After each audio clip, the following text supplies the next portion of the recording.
If Charles Leclerc had converted all of his pole positions into victories in 2022, we'd be talking about him as the clear favorite for the title.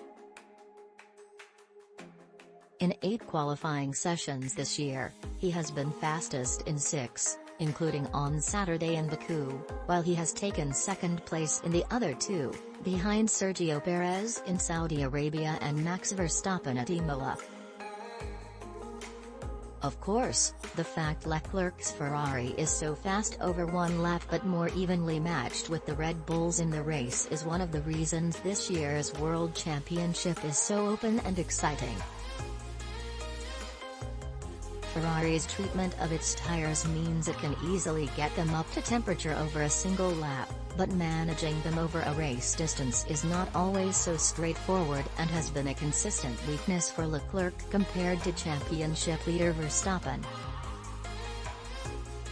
But putting the idiosyncrasies of each car's tire management to one side, Leclerc is undoubtedly making a claim for the title of F1's fastest driver over a single lap.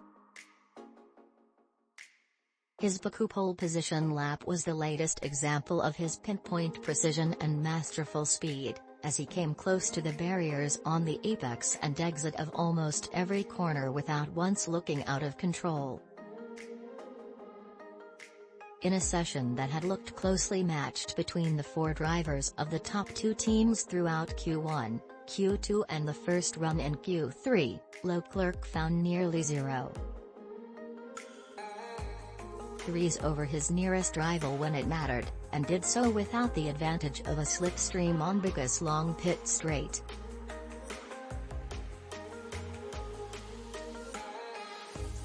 The advantage he held was mainly in the tighter second sector of the track, with Leclerc's best attempt at threading his Ferrari between the castle walls giving him a 327's advantage over second-place Perez in that sector alone. Red Bull gained lap time back on the straights, where the lower drag setup of the RB18 came into its own, but by the time his Ferrari entered the pit straight, Leclerc had time in hand after his intense flirting with the walls earlier in the lap. A remarkable lap in a front-running car is always easier to identify than an equally impressive lap in a midfield or backmarker car, and there are a number of drivers who often get the most from their machinery in the same way Leclerc did on Saturday, only to line up midway down the grid.